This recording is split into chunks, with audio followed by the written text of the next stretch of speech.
Dia ceramah ni ada waktu dia kena diam, lebih faham daripada berbicara. Sebab tu tuan-tuan tahu kemuncak tauhid apa?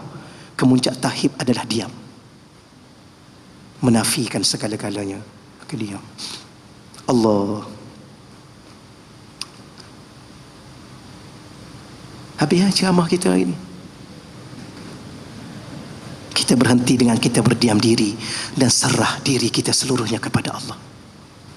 Tapi oleh kerana ada 5 minit lagi, kena tunai janji juga.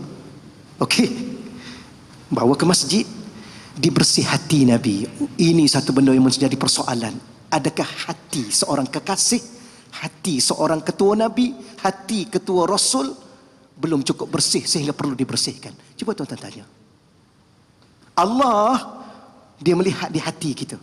Dan Allah ni macam kita juga. Tuan-tuan, kalau tuan-tuan nak pilih kekasih, tuan-tuan pilih main-main ke kekasih tuan-tuan? Ikut jumpa tepi jalan semua jadi kekasih? Tak. Daripada 124,000 Nabi, dipilih 313. Daripada 313 dipilih 5 ulul azmi. Daripada 5 ni dipilih 1. Nabi ni siapa? The chosen one. Nabi ni, itulah kekasih Allah yang tulus, suci, bersih hatinya. Kenapa perlu dibersihkan lagi? Kerana persiapan untuk menjadi hamba Allah, persiapan untuk berjalan menuju Allah, persiapan untuk menyambut Ramadan, hati kena bersih. Apa hati bersih ni tuan-tuan? Hati ni aja 2 saja dalam hati, Allah dan Rasul. Sepatutnya ada 1, Allah. Tapi Allah ni, dia setia dengan kekasihnya.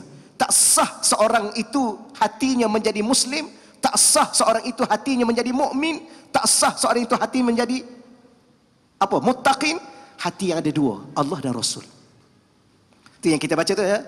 Hasbi Rabbi Jalla Allah, ma fi qalbi ghairullah, Nur Muhammad sallallahu la ilaha illallah.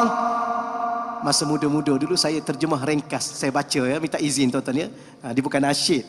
Wahai Tuhanku, cukuplah bagiku keagunganmu, tiada lagi dalam hati ini selainmu. Cahaya Muhammad sallallahu, tiada Tuhan selain Allah. Ma fi qalbi ghairullah, tidak ada dalam hati kita kecuali Allah. Okey tuan-tuan, buat tuan-tuan buang semua malam ni. Malam ni ya, kena tunggu malam besok. Malam besok masih ada, saya dengan tuan-tuan belum tentu ada. Malam ni jumpa isteri, jumpa suami masing-masing, ya, buang isteri tuan-tuan daripada hati tuan-tuan. Yang duduk depan air sekejap yang, malam ni air kena buat keputusan yang tegas. Bermula malam ni, air buang yang daripada hati air. Dulu ingat tak, air janji dulu, sekarang air nak tarik balik janji. Dulu air dah cakap kat you kan, you sentiasa di hati air. Betul tuan-tuan? You jangan risau, you sentiasa di hati I. Betul ya? Wah, jangan tuan-tuan. Malam ni tuan-tuan buang isteri, buang suami, buang anak-anak, buang segala-galanya. Hanya Allah dalam hati tuan-tuan. Itulah jenis tu Ramadan. Sebab tu bulan Ramadan Allah kurangkan kita makan, Allah kurangkan kita tidur, Allah maksimumkan pengabdian solat kita kepada Allah yang tak ada bulan lain. Bulan Ramadan saja ada tarawih. Allah nak suruh sujud dahi kita ni sepenuhnya kepada Dia, serah seluruh hidup dan mati kita kepada Dia. Buang. Tapi hati saya, hati tuan-tuan macam-macam ada kan. Kunci kereta pun ada, betul? Angkat takbir, kunci kereta tadi dalam poket ke? La haula wala quwwata. Tuan-tuan, saat paling dekat kita dengan Allah ketika solat, betul? Dalam solat, saat paling dekat kita dengan Allah masa sujud. Berapa lama sujud? 1 rakaat berapa minit? Sujud berapa minit? Sujud berapa minit? Sujud ni mana minit? Saat sahaja. Subhana rabbil a'la wa bihamdi, subhana rabbil a'la wa bihamdi, subhana rabbil a'la wa bihamdi. 2 kali sujud 6 saat. Untuk 4 rakaat 6 kali 4 24 saat.